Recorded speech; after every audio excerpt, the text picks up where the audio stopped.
Olá, meus amigos e minhas amigas, eu sou o professor Rafael Barreto. Nessa aula nós iremos resolver as questões de direito eleitoral da prova do TRE de Goiás 2015. É imprescindível para você acompanhar a aula estar com as questões ao seu lado. Por isso, pegue o material de apoio. E adentrando no exame das questões, prova de analista judiciário. A respeito dos direitos políticos e da composição dos órgãos da Justiça Eleitoral, julgue os seguintes itens. Questão 72. Conforme a jurisprudência do Supremo Tribunal Federal, dada a necessidade de resguardar a segurança jurídica, as decisões do Tribunal Superior Eleitoral que, no curso do pleito eleitoral, impliquem mudança de jurisprudência, não terão aplicabilidade imediata a um caso concreto, de modo que somente terão eficácia sobre outros casos no pleito eleitoral subsequente. Isso aqui está corretíssimo. E eu preciso trazer para vocês uma ampliação do princípio da segurança jurídica que está consagrado na nossa Constituição. A nossa Constituição, no artigo 5º, inciso 36, prevê que a lei não prejudicará direito adquirido, ato jurídico perfeito e coisa julgada. A lei não prejudicará é a consagração da irretroatividade da lei, que também é conhecida como princípio da segurança jurídica. A irretroatividade da lei, em verdade, ela é uma necessidade para a preservação da segurança jurídica. A segurança jurídica é um valor constitucional muito importante, porque precisamos entender que não há possibilidade de vida harmoniosa em sociedade se as pessoas não tiverem um mínimo de tranquilidade acerca de quais os padrões jurídicos admitidos no ordenamento. As pessoas têm que ter a tranquilidade de saber que determinadas condutas são admitidas, determinadas condutas não são admitidas. Isso é o que a gente denomina de uma segurança acerca da ordem jurídica. E, de modo a não quebrar essa segurança, o que é que a Constituição estabelece? A lei, ela se aplica para os fatos futuros. A lei não retroage para atingir o passado. A ressalva está na própria Constituição, é a lei penal mais benéfica. E eu vou ampliar isso. Eu queria que você compreendesse que no plano da aplicação concreta do direito, nós temos não a lei abstratamente considerada, mas a lei interpretada e aplicada pelos órgãos do Poder Judiciário. E o comportamento que a sociedade costuma adotar, muito mais do que aquele que está na literalidade da lei, é aquele que decorre da interpretação e aplicação da lei feita pelo Poder Judiciário. Surge uma lei, você olha para o texto e percebe que tem controvérsia no texto. Já surgiram 3 teses diferentes sobre o texto da lei. Qual é a conduta que você vai adotar? Aquela que for consolidada na jurisprudência. Os tribunais vão dizer, olha, a correta aplicação dessa lei é por esse caminho. Pronto. Nós nos pautaremos dessa forma. Então entenda que não é apenas a lei que não vai poder retroagir. A interpretação da lei, a interpretação consolidada da lei também gera o aspecto da segurança jurídica. E em matéria eleitoral, isso tem algumas peculiaridades muito grandes, porque nós sabemos que os tribunais do direito eleitoral, TREs e TSE, eles têm uma alternância muito grande. Basicamente, a cada 2 anos eu posso ter mudança na composição. E quando há uma mudança de composição, pode haver uma mudança de entendimento no tribunal. E preste atenção. Imagine que para uma determinada eleição, o tribunal firmou uma posição sobre um determinado tema. E para a eleição seguinte, qual vai ser a conduta de todos os agentes do processo eleitoral? A expectativa é que todos se pautem naquilo que estava consolidado no tribunal. Aí, de repente, o tribunal vem assim, muda entendimento, com o processo eleitoral em andamento. Isso vai afetar o processo eleitoral, porque os agentes estavam pautando a sua conduta na interpretação que o tribunal dava sobre a legislação eleitoral. E nós tivemos um caso muito emblemático, que é o tema do prefeito itinerante. É possível um prefeito alguém ser reeleito prefeito 2 vezes seguidas? Alguém ser prefeito por 3 vezes consecutivas? Não, não pode. É assim que você marca na prova. Só que entenda, o Tribunal Superior Eleitoral já admitiu, em período pretérito, essa possibilidade. O TSE entendia que ninguém poderia ser reeleito prefeito 2 vezes no mesmo município, mas poderia ser prefeito do município A, reeleito no município A, e na eleição subsequente ser prefeito do município B, o chamado prefeito itinerante. Ele vai de um município para o outro. O TSE admitiu. A jurisprudência foi modificada recentemente, no pleito de 2012. E o tema chegou no Supremo Tribunal Federal. E o que é que o Supremo disse? Olha, a jurisprudência mudou, mas só vale para o próximo pleito. Porque o entendimento do tribunal era que admitia-se a possibilidade do terceiro mandato em município diverso. Isso afeta o processo eleitoral, porque isso afeta a escolha dos partidos em quem vai ser o candidato. Então, eu não posso chegar agora com o jogo em andamento e mudar as regras do jogo. Porque, entenda, eu não mudo as regras do jogo apenas quando eu mudo o texto da lei. Quando eu mudo a interpretação da lei, eu também mudo as regras do jogo. E aí eu interfiro na segurança jurídica. Por isso que o Supremo consolidou mudança de interpretação que afeta o processo eleitoral só para o pleito seguinte, ok? Questão 73. Já até o caso que eu comentei, ó.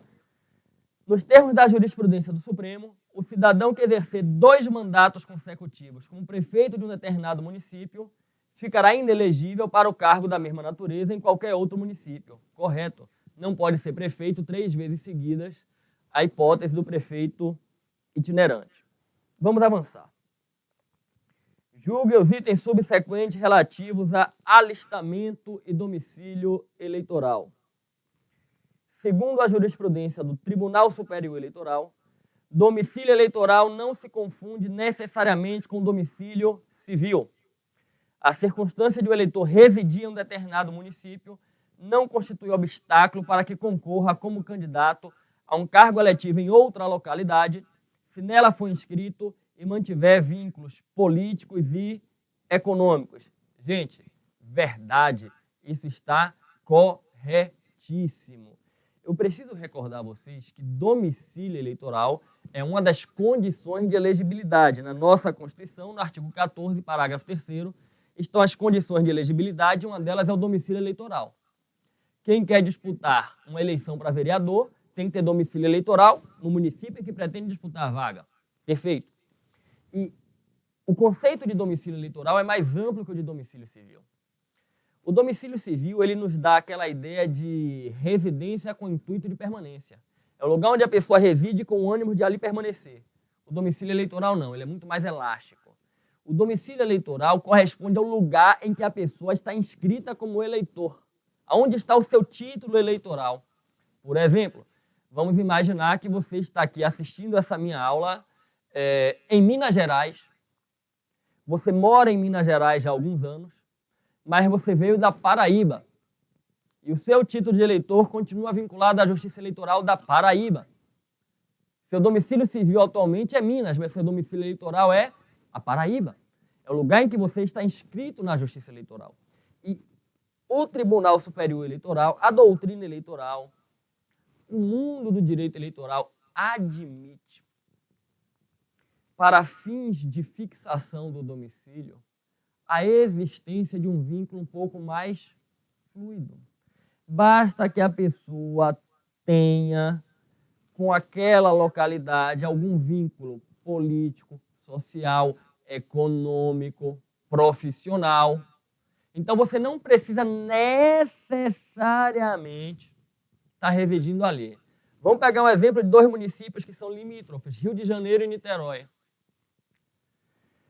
A pessoa mora em Niterói, mas trabalha no Rio de Janeiro, desenvolve projeto social no Rio de Janeiro, quer sair candidato a vereador no Rio de Janeiro. Pode?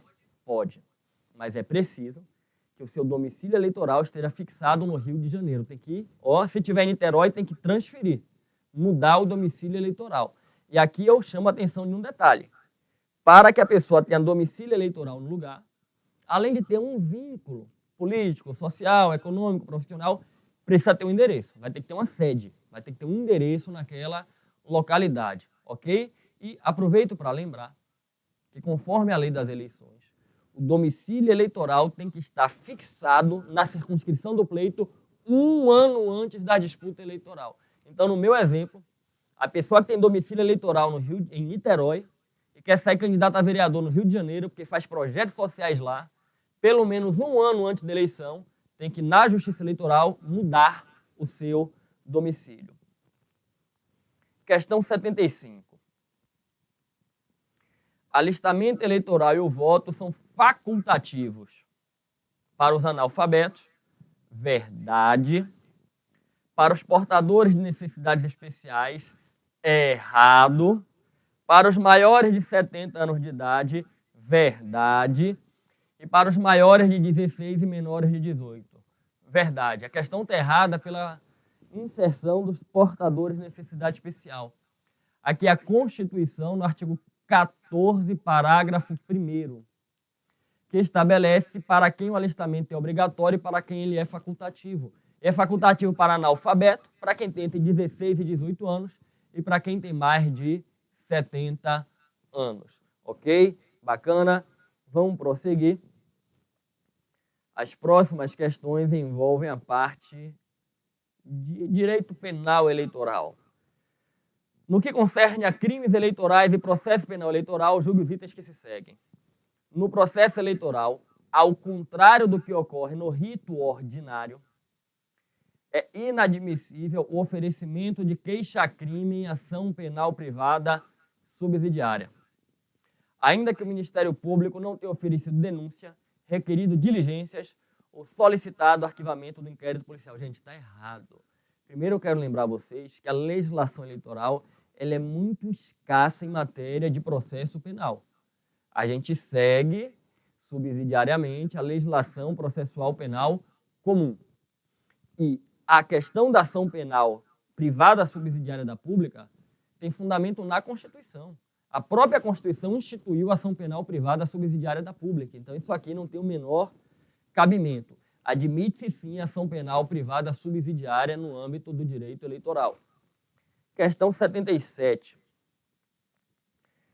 O crime de corrupção eleitoral configura-se como uma mera promessa de vantagem, mesmo que de caráter geral e posta como benefício à coletividade, não se exigindo, portanto, o dolo específico consistente na obtenção do voto de determinados eleitores ou na promessa de abstenção. Gente, isso aí está errado.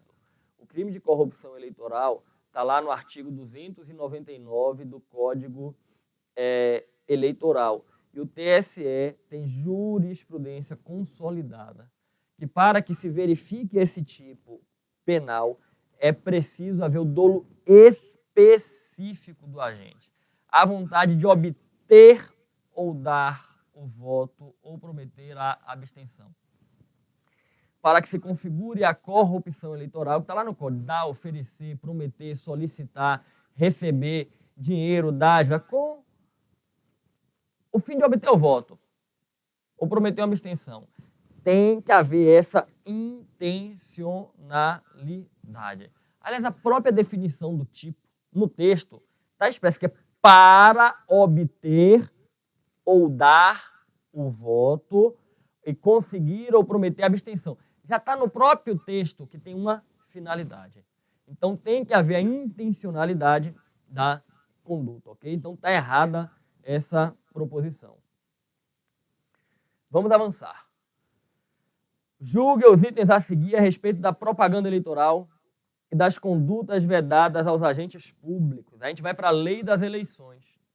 Propaganda eleitoral, ali artigos 36 e seguintes, condutas vedadas, principalmente artigo 73, temas que aparecem com frequência nas provas. Questão 78. No período compreendido entre 3 meses que antecedem o pleito e a posse dos eleitos, é vedado aos agentes públicos nomear ou exonerar de ofício servidor público na circunscrição do pleito, mesmo que ele seja ocupante de um cargo em comissão. Só que vai estar errado por causa dessa parte do cargo em comissão. É o artigo 73, inciso 5, na alínea A. Eu quero que você absorva o seguinte. Nós vamos ter uma regra na lei eleitoral, aí no artigo 73, que é a proibição de, nos 3 meses que antecedem o pleito, o gestor que está no comando da máquina utilizar o fato de ele estar na máquina, modificando o quadro de pessoal, visando benefício eleitoral. Gente, vamos imaginar o seguinte. Em ano eleitoral, antes do período proibido, que se a gente pega aqui no artigo 73, inciso 5, a proibição é para os 3 meses que antecedem o pleito. Basicamente é para quando vem a propaganda eleitoral. Mas não há nenhuma proibição de, no início do ano, o gestor nomear pessoas. Aí vai e bota 2.000 pessoas para trabalhar na máquina. Cria redas inconstitucionais, mas cria só para empregar o povo. E aí o que acontece? Consegue mais de 2.000 votos, que é o voto de quem está vindo trabalhar e da família. Eu utilizo o emprego como moeda de troca de voto. Infelizmente, isso acontece muito no Brasil. E é isso que a lei eleitoral está tentando proibir. Que eu utilize a situação funcional das pessoas como moeda de troca para voto. Está aqui. Inciso 5 do artigo 73, as condutas vedadas, é vedado nomear, contratar ou de qualquer forma admitir, demitir sem justa causa, suprimir ou readaptar vantagens ou por outros meios dificultar ou impedir o exercício funcional, veja, interferir em situação funcional, e ainda, de ofício, remover, transferir, exonerar servidor público na circunscrição do pleito nos 3 meses que o antecedem e até a posse dos eleitos. Sob pena de nulidade de pleno direito, aí vem as ressalvas. Ressalvado, primeiro, nomeação ou exoneração de cargo em comissão e designação ou dispensa de função de confiança. Gente, é porque cargo em comissão é demissível ad nutum, livre. Aí vem a linha B, que é muito própria para a gente falar. Cargos de nomeação para o Poder Judiciário, Ministério Público, tribunais ou conselhos de contas e órgãos da Presidência da República. Normalmente, ano eleitoral, costumo receber e-mails dos alunos perguntando: professor, como é ano de eleição, pode ter concurso para o TRE? Pode ter concurso para o Ministério Público? Gente, pode, está aqui. A proibição não atinge os cargos do Judiciário, do Ministério Público, tribunais de contas e Presidência da República. A linha C, nomeação de aprovados em concursos públicos homologados. Quer dizer, se o concurso já foi homologado antes do prazo de 3 meses, pode fazer a nomeação tranquilamente. Às vezes as pessoas têm uma ideia geral de que em ano eleitoral não pode fazer concurso público, não pode contratar. Não é nada disso. Não é nada disso. Percebam que as ressalvas aqui são bem amplas. Eu posso botar para fora os que estão em cargo em comissão. Eu posso fazer concurso para o Judiciário, para o Ministério Público, para o Tribunal de Contas. Eu posso fazer o concurso e concluir o concurso antes do período eleitoral e nomear o pessoal. Então, não é como algumas pessoas às vezes pensam, proibido a realização de provas, nomeação no período eleitoral, ok? Então, voltando para a questão, está errado. Questão 79. Considera-se propaganda eleitoral extemporânea, entenda, fora do prazo legal, antecipadamente. E aí você me pergunta assim, e qual é o prazo legal? Gente, lembre, Lei das Eleições, artigo 36, a propaganda eleitoral somente é admitida após o dia 5 de julho do ano da eleição. E tem uma lógica em ser após o dia 5 de julho. Dia 5 de julho esgota o prazo para registro de candidatura. Então, só depois que eu fecho o prazo de registro, todo mundo quer se candidatar, já pediu, eu libero a propaganda eleitoral. Propaganda antes desse prazo é propaganda antecipada. Só que aí tem as ressalvas do artigo 36 e principalmente do artigo 36A. No artigo 36, parágrafo 1º, a ressalva é a chamada propaganda intrapartidária, com vistas à definição das candidaturas do partido. Preste atenção, o partido pode lançar um candidato a prefeito, mas tem duas pessoas do partido que querem disputar a vaga, querem ser o prefeito do partido. Como é que faz? Disputa interna. Na convenção partidária do partido, que é em junho, de 12 a 30, é que vai definir. E aí olha o que é que o 36 primeiro vai dizer.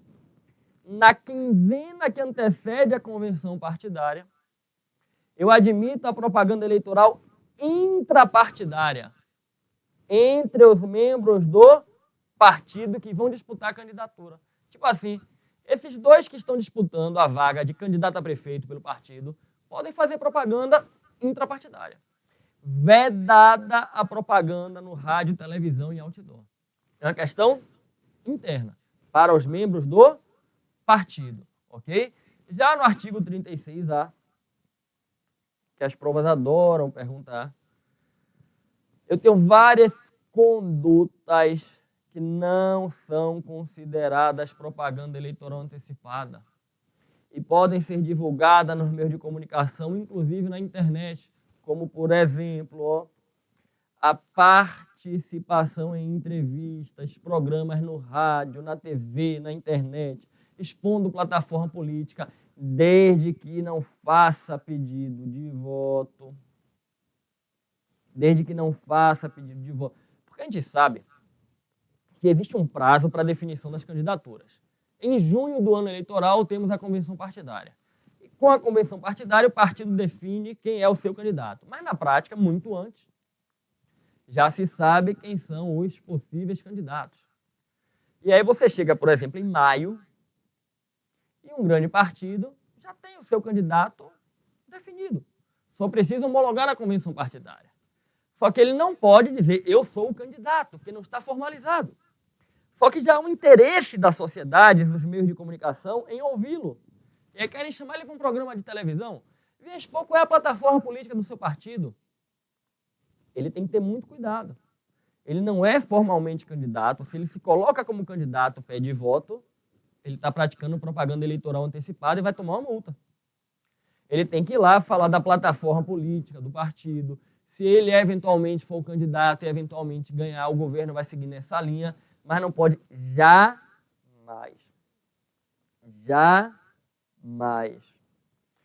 fazer pedido de voto, confirmar candidatura, nada disso, ok? A gente volta para a questão, aí tem assim,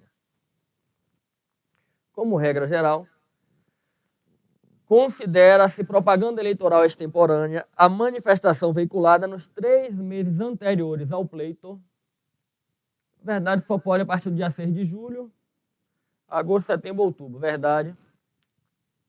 Que divulgue candidatura e os motivos pelos quais o candidato seria o mais apto para o exercício da função pública, certo? Contudo, não se considera a propaganda antecipada a manifestação e o posicionamento pessoal sobre questões políticas nas redes sociais. Verdade. Se ele não está pedindo voto a ninguém, não está se colocando como um candidato, mas como um pré-candidato, debatendo um tema, não é propaganda eleitoral antecipada. Aí o artigo 36A, inciso 5. Para que vocês não tenham que ficar decorando, memorizando o texto da lei, absorvam qual é o norte.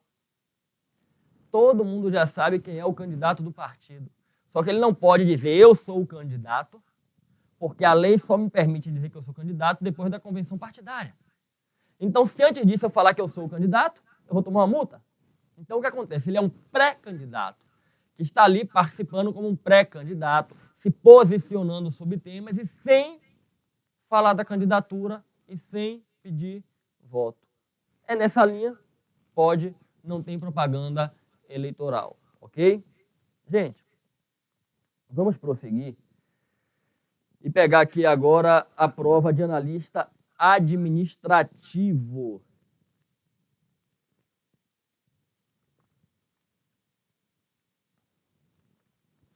Julgue os itens seguintes, referentes ao alistamento eleitoral e ao cancelamento da inscrição eleitoral, exclusão do eleitor do Cadastro Nacional de Eleitores. Questão 77. Os institutos do cancelamento e de exclusão de eleitores não se complementam. Não há entre eles uma relação de causa e de consequência. Totalmente errado, presta atenção. Mediante o alistamento eleitoral, a pessoa passa a estar inscrita na Justiça Eleitoral, tem um título de eleitor. Se acontece uma das causas de cancelamento da sua inscrição, artigo 71 do Código Eleitoral, alistamento mediante fraude, ele apresentou um documento falso para se alistar, se ele tem os seus direitos políticos suspensos ou perdidos, não pode estar com alistamento eleitoral. Se ocorre pluralidade de inscrição, se ele falece, faleceu, óbvio, tem que cancelar. Se ele deixa de votar ou justificar em 3 vezes consecutivas e não paga a multa. Então, se acontece uma causa de cancelamento, vai haver o procedimento. Qual é a consequência natural? Exclusão. Cancela o número de inscrição e exclui o eleitor do cadastro da Justiça Eleitoral. Então, a questão 77 está errada. Questão 78. As únicas hipóteses de cancelamento da inscrição e consequente exclusão do eleitor do Cadastro Nacional são suspensão dos direitos políticos, falecimento do eleitor, pluralidade de inscrições e o fato do eleitor deixar de votar em 3 eleições consecutivas. Não, como eu comentei com vocês, uma das causas de cancelamento, é o artigo 71, é a inscrição fraudulenta. A pessoa que se inscreve na Justiça Eleitoral violando as regras sobre alistamento vai cancelar. Então está errado.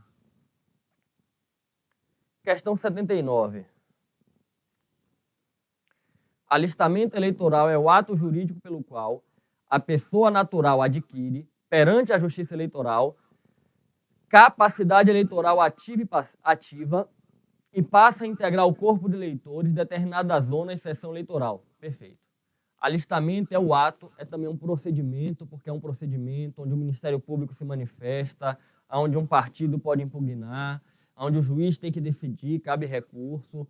Mas o alistamento é esse ato / procedimento, como está aqui, pelo qual a pessoa adquire perante a Justiça Eleitoral a capacidade eleitoral ativa, capacidade de votar. Integra uma zona e seção eleitoral. Verdade, zona eleitoral é a unidade de jurisdição. E a zona é subdividida em seções de até 500 eleitores. Então, todo mundo está atrelado a uma zona eleitoral, comandada por um juiz eleitoral. Corretíssima questão 79. Avancemos para a questão de número 80. Acerca da revisão e correição, julgue o item a seguir, gente. Revisão, correição, são procedimentos que visam apurar uma eventual fraude no alistamento eleitoral. Eu estou suspeitando que tem muita gente votando aqui.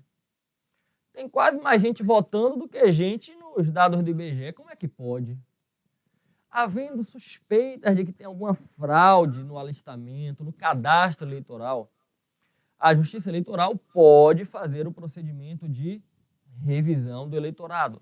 Está disciplinado lá na resolução de alistamento eleitoral, que é a resolução 21.538 de 2013, importantíssima para as provas de tribunais eleitorais. E o que é que está escrito aqui? Diante de uma notícia fundamentada em irregularidade no cadastro e comprovada a fraude, o Tribunal Regional Eleitoral deve realizar a realização da revisão do eleitorado, processo mediante o qual pode ocorrer a exclusão do eleitor, por ofício, por requerimento de delegado de partido ou de qualquer eleitor, sendo dispensável o comparecimento pessoal do eleitor para confirmar a sua inscrição. Gente, está errado. O eleitor tem que comparecer à revisão do eleitorado. Está lá na resolução, no artigo 63, parágrafo único, inciso 1, a linha A. A revisão do eleitorado, que vai ser determinada ou pelo TRE ou pelo TSE, ela é coordenada pelo juiz eleitoral. É o juiz eleitoral da zona sob correição, sob revisão, quem coordena todo o trabalho. Deixando o corregedor do TRE a par de tudo. Ele fiscaliza, o Ministério Público acompanha. E é óbvio que o eleitor tem que ser intimado a comparecer. Quando é feita a revisão do eleitorado, para começo de conversa, todos os eleitores inscritos na zona são chamados a confirmar. E quem não comparecer para confirmar vai ter o título ou vai ter a inscrição cancelada. Vai perder o seu número de inscrição. Olha, eu tenho aqui na minha zona eleitoral 500 eleitores. Eu estou desconfiando que desses 500, aí tem uns 40 que já morreram, pô. Não chegou aqui nenhuma certidão, mas estou achando que tem alguma coisa estranha, quer saber revisão do eleitorado. Todo mundo tem que comparecer para confirmar, ó, estou aqui, sou eu mesmo, pronto. Tem que ser intimado para comparecer ao processo de revisão, não pode ser a revelia do eleitor. Ok? Bacana? Vamos seguir. A respeito de aspectos diversos dos partidos políticos no sistema eleitoral brasileiro, julguem os itens subsecutivos.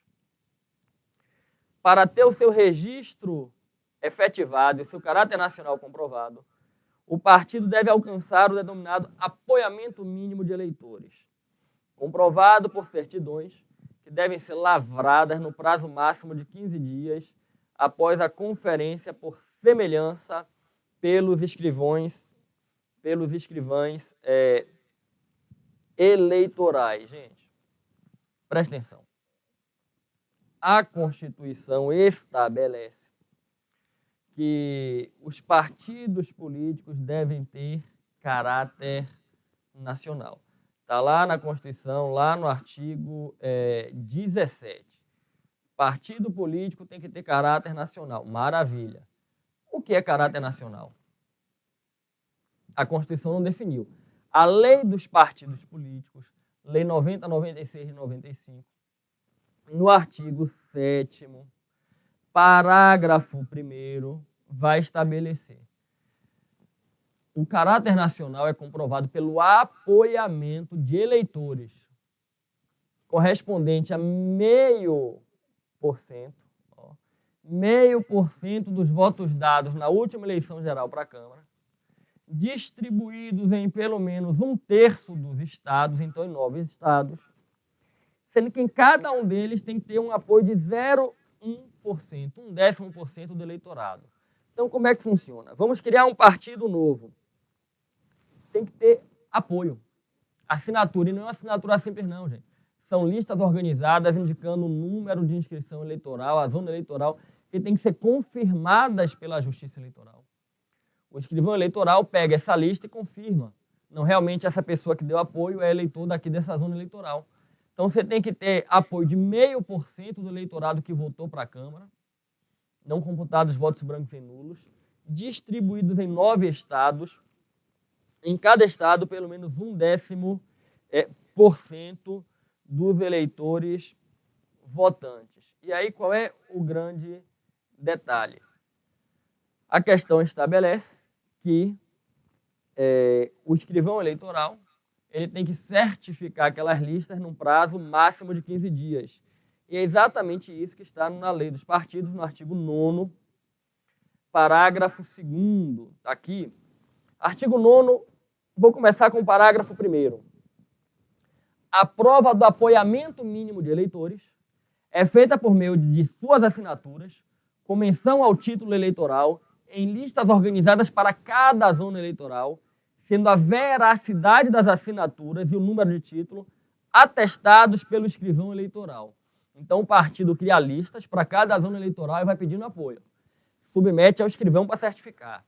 Aí vem aqui o parágrafo 2º. O escrivão vai dar um recibo de cada lista e, num prazo de 15 dias, vai lavrar o atestado devolvendo ao interessado. Vai ter uma certidão. Certifico que chegou até mim uma lista com apoio de 300 eleitores dessa zona e todos conforme o cadastro que aqui temos realmente são eleitores. Então ele baixa essa certidão num prazo de 15 dias. Bom, Próxima questão, questão 82. Para a instituição de um partido político, basta a lavratura do registro do estatuto no Tribunal Superior Eleitoral, pois a lei julga desnecessária a inscrição do partido nos modelos da legislação civil. Gente, está totalmente errado. Absorva uma coisa. O registro no Tribunal Superior Eleitoral é a última etapa da criação de um partido. Eu costumo dizer que um partido político ele passa por 3 etapas diferentes. Primeiro, ele existe enquanto uma associação de fato, uma pessoa de fato. Depois, ele existe enquanto uma pessoa jurídica. E, por último, como uma pessoa jurídica eleitoral, para que vocês entendam. O primeiro passo para criar um partido político é um grupo de pessoas se reunir e decidir fundar um partido político. Não, vamos criar um partido político. Criam essa liga, né, entre as pessoas para formar um partido. O partido passa a existir enquanto uma mera sociedade de fato, uma associação de fato. E a gente lembra, em teoria geral do direito, em direito civil, que toda e qualquer associação de fato se torna uma associação de direito, ganha personalidade jurídica, quando é registrada num cartório civil de pessoa jurídica.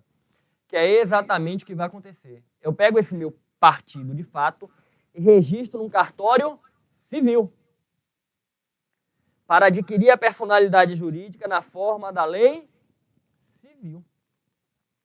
Prestem atenção. O primeiro passo aqui para o partido existir juridicamente, ele adquirir personalidade jurídica, é o registro num cartório civil. E aqui a lei dos partidos, ela impõe alguns detalhes, tem que ter um mínimo de 101 fundadores, tem que registrar num cartório civil de pessoa jurídica na capital federal, então não é qualquer cartório civil, tem uma série de questões, não é? E aí aqui na lei dos partidos, basicamente artigos 8º, 9º, né, e até o 11, 8º, 9º, 10 e 11 são os artigos da lei dos partidos. E depois que eu registro o meu partido num cartório civil, lá na capital federal, ele ganha personalidade jurídica, ele já existe enquanto pessoa jurídica, adquiriu personalidade jurídica na forma da lei civil, aí eu levo para registrar no Tribunal Superior Eleitoral. Aí você pergunta, mas se o partido político já existe como pessoa jurídica, para que se vai registrar no Tribunal Superior Eleitoral? Para ele existir como uma pessoa jurídica eleitoral. Rafael, qual a diferença? Os benefícios eleitorais, direito de antena, acesso ao rádio e televisão, direito a recursos do fundo partidário, exclusividade da denominação do partido, da sigla, dos símbolos, todos esses benefícios de ordem eleitoral somente são assegurados com o registro do estatuto no Tribunal Superior Eleitoral. Então, o registro no TSE é imprescindível para assegurar a existência dos benefícios eleitorais, ok? E presta atenção, toda e qualquer alteração que eu queira fazer no estatuto do partido, no programa do partido, eu primeiro averbo no cartório civil, mudei civilmente, e depois eu averbo no Tribunal Superior Eleitoral, ok? A gente volta para a questão. Questão 82, então, está errada. Próxima questão a respeito da Lei 9504 de 97, Lei das Eleições. Julgue os seguintes itens. Questão 83. A escolha de candidatos pelos partidos e a deliberação sobre as coligações devem ser feitas entre 12 e 30 de junho do ano em que se realizarem as eleições. E a respectiva ata tem que ser lavrada em um livro aberto, rubricada pela Justiça Eleitoral e publicada em 24 horas em qualquer meio de comunicação. Gente, perfeito. Textualmente, o artigo 8º da Lei das Eleições, as chamadas convenções partidárias para a escolha de candidatos e definição dos regimes de coligações. O período é de 12 a 30 de junho. De 12 a 30 de junho, os partidos se reúnem e podem utilizar espaços públicos, prédios públicos, sem ter que pagar por isso, apenas indenizar no caso de causar dano. Se causar dano, tem que indenizar. E aí eles fazem as convenções partidárias. Fez a convenção partidária, pode registrar o candidato. O prazo final de registro é 5 de julho, ok? Questão 84.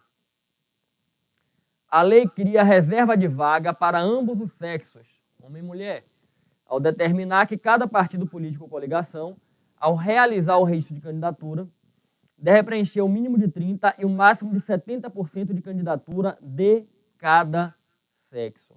Perfeito. Artigo 10, parágrafo 3º, quando a lei já está tratando de registro de candidatura, estabelece que tem que ter pelo menos 70% a 30%. E cuidado, a lei não estabelece que tem que ter 30% de candidaturas do sexo feminino. A lei estabelece que eu tenho que ter uma alternância de sexos entre 70% e 30%. Eu posso, inclusive, ter mais candidaturas de mulheres do que de homens. Ok? Bacana. Próxima temática. Quanto à elegibilidade e à inelegibilidade, julgue os itens que se seguem. Questão 85. Para o fim previsto na Constituição, considera-se analfabeto e, portanto, inelegível. Constituição, artigo 14, parágrafo 2º. Os analfabetos são inelegíveis. Os analfabetos são alistáveis, podem se inscrever como eleitor, é alistamento facultativo, Constituição, artigo 14, parágrafo 1º, mas são inelegíveis, não podem se inscrever como candidatos.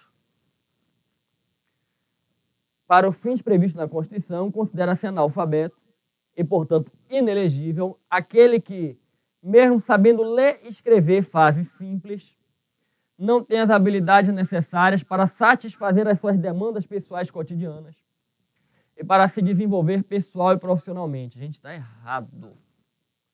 A noção de analfabeto para fins eleitorais ela é muito fluida. Quem sabe minimamente ler e escrever está habilitado a disputar uma eleição. A pessoa não precisa ter uma plena capacidade de gerenciar a sua vida cotidiana, ser bem-sucedida pessoal e profissionalmente. Não. A ideia é ampliar o exercício do direito político. É ampliar às pessoas a possibilidade de disputar uma eleição. E a gente deve, inclusive, recordar que muitas vezes pessoas que não têm uma vida de estudo, no sentido letrado, de ter feito uma escola, depois uma faculdade, tem uma capacidade de gerenciar problemas muito maior do que os letrados. Porque a vida ensina. Sabedoria não se colhe só nos livros. Não confunda sabedoria com conhecimento técnico de alguma matéria. São coisas completamente diferentes. Completamente diferentes. Inclusive, tem muito doutor em direito que não tem sabedoria de vida nenhuma. Nós sabemos disso. Então, o que a Constituição está querendo dizer é o seguinte: se a pessoa sabe minimamente ler e escrever, está habilitada a disputar a eleição, ok? Vamos avançar. Julgue os itens seguintes, julgue o item a seguir, com base em um dispositivo da Lei 6.091 de 74, lei que dispõe sobre transporte gratuito no dia da eleição, eleitores de zona rural. Somente a Justiça Eleitoral pode, quando imprescindível, em face de uma absoluta carência de recurso dos eleitores da zona rural, fornecer refeições. Hipótese em que o fundo partidário vai arcar com as despesas. Perfeito. Artigo 8º, gente. A lei cria um mecanismo de transporte para os eleitores da zona rural. Quem pode fornecer? A Justiça Eleitoral. Não pode ser um candidato a um partido que vai utilizar isso como meio de obter o voto. Obter o voto. E a lei, ela percebe que, eventualmente, eu vou ter dificuldades de ordem alimentar para esses eleitores. E aí surge uma necessidade de fornecer refeição. Quem é que vai fornecer? É candidato? É partido? Não, é a Justiça. Só que o custo, vai ser suportado pelo fundo partidário, ok? É o artigo 8º da Lei de Transporte. Próxima questão. uma das principais características do direito eleitoral é a constante modificação de regras que estabelecem o funcionamento do processo eleitoral e de tudo que o cerca. Julgue o item próximo referente a essa característica e à propaganda partidária. No que diz respeito à propaganda política, as novas regras criadas recentemente pelas chamadas mini-reformas eleitorais, que trouxeram importantes alterações em vários pontos da legislação eleitoral, não foram aplicadas nas eleições de 2014. Gente, a Constituição prevê no artigo 16 o que se denomina princípio da anualidade eleitoral, da anterioridade eleitoral, que eu prefiro chamar de tão somente princípio da anterioridade da regra que modifica o processo eleitoral. Tecnicamente não é nem um princípio, para mim é apenas uma mera regra que está atrelada a um princípio que é o da segurança jurídica. Numa linguagem comum, o que o artigo 16 estabelece é o seguinte: qualquer mudança feita no processo eleitoral há um ano antes da eleição não se aplica para a eleição. É isso que está escrito lá com outras palavras. A lei que alterar o processo eleitoral entra em vigor, mas não se aplica. Abra o artigo 16. Eu te simplifico dizendo assim: mudou o processo eleitoral há um ano da eleição, não se aplica para essa eleição. Porque um ano antes da eleição é um marco muito importante, gente. Porque a eleição ela começa verdadeiramente um ano antes. Que um ano antes tem que ter filiação partidária, domicílio eleitoral. E para evitar que você mude as regras do jogo quando o jogo já começou, a Constituição estabeleceu esse princípio. Então, se eu tenho a menos de um ano da eleição de 2014, mudança de regras que interferem no processo eleitoral, elas não se aplicam para a eleição de 2014. É isso que está consolidado aí na questão e realmente é o que prevaleceu, ok? Meus amigos, essas foram as questões da prova do TRE de Goiás de 2015. Percebam que da mesma forma como nós verificamos no TRE de Roraima, há uma variedade grande dos temas e dos diplomas legislativos, né? A prova vai para a resolução de alistamento, vai para a lei de partido, vai para a lei das eleições. Então é importante estar estudando todas essas fontes do direito eleitoral. E antes de eu concluir esse nosso estudo, eu queria aqui mais uma vez conversar com você um pouquinho sobre um aspecto que eu reputo fundamental, não só no projeto do concurso público, mas como no projeto de vida, porque a vida é uma longa caminhada, que é a fé. Já comentei com vocês, carta aos Hebreus, capítulo 11, primeiro versículo, a fé é o fundamento da esperança. E quando eu falo de fé, eu falo de Deus. E eu estar próximo de Deus me fortalece e me dá tranquilidade necessária para poder enfrentar todas as dificuldades da minha vida.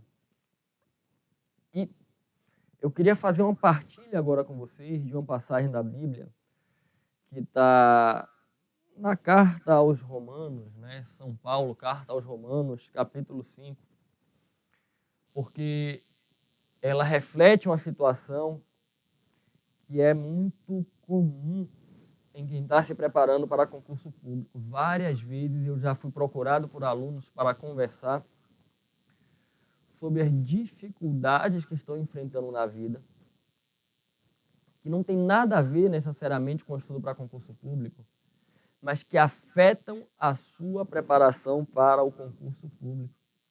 Muitos alunos já me disseram: poxa, professor, não estou conseguindo focar no estudo porque eu estou com um problema grave no âmbito familiar, tem um parente meu que está doente, olha, eu fui colocado para fora do emprego, estou passando por um aperto financeiro, parece que está tudo dando errado, parece que Deus me abandonou. E a primeira coisa que eu quero dizer para vocês é o seguinte: nunca, jamais diga que Deus lhe abandonou. Deus não nos abandona nunca. Quando nós nos sentimos abandonados por Deus, é porque nós abandonamos Deus. que Deus está do nosso lado, desesperado para nos acolher. Nós é que às vezes esquecemos de abrir a porta para Ele entrar. Então tenha certeza que Deus nunca te abandonou. Se você está passando por uma dificuldade e não está enxergando Deus do seu lado, o problema não está em Deus, está em você. Está precisando abrir o seu coração para Deus. E justamente sobre as dificuldades, as tribulações é que eu queria partilhar com vocês o que São Paulo diz na carta aos Romanos. Antes, coloco aqui na tela para a gente, o Espírito Santo, né? A terceira pessoa da Trindade, o Espírito Santo de Deus, aquele que nos dá a força e a coragem necessária para as nossas missões. E fortes no Espírito Santo, eu trago para vocês essa partilha. Romanos, capítulo 5, versículos 3 e seguinte. Não só isso, mas nos gloriamos até das tribulações, pois sabemos que a tribulação produz a paciência. A paciência prova a fidelidade. E a fidelidade comprovada produz a esperança. E a esperança não engana, porque o amor de Deus foi derramado em nossos corações pelo Espírito Santo que nos foi dado. Meus amigos, não só isso, mas nos gloriamos até das tribulações, pois a tribulação produz a paciência prova a fidelidade, e a fidelidade comprovada produz a esperança. E a esperança não engana, porque o amor de Deus foi derramado em nossos corações pelo Espírito Santo que nos foi dado. Eu gostaria que você entendesse que todas as tribulações que você está enfrentando não são por acaso na vida. Eu costumo dizer que não há uma obra do acaso, uma coincidência. Existe uma Deus-incidência. Deus sabe tudo o que acontece na nossa vida. E nada acontece sem a permissão de Deus. Um pássaro não voa, uma fruta não cai da árvore, se não houver a permissão de Deus. Isso está no Evangelho. E as tribulações que nós enfrentamos para produzir a paciência. Para produzir a paciência, testar a nossa fidelidade e confirmarmos se temos verdadeiramente a esperança. Meu irmão, minha irmã, entenda. Essa tribulação que você eventualmente está passando, ela não é eterna. E não se desespere. Deus está vendo o que você está passando. E você está sendo testado. Persevere. A dificuldade que você está enfrentando tenha a plena e absoluta certeza. Não é maior que Deus. E nem é maior do que o amor que Deus tem por você. Lembre, Deus abriu o Mar Vermelho por você, por mim. Deus entregou o seu filho para morrer na cruz por mim e por você. Você acha que ele vai lhe desamparar? Você acha que a tribulação que você está passando, Deus não está vendo? Ele está vendo. Não permita que as suas dificuldades afetem a sua esperança. Professor, eu não estou conseguindo estudar para concurso. Estou passando por um problema pessoal muito grave.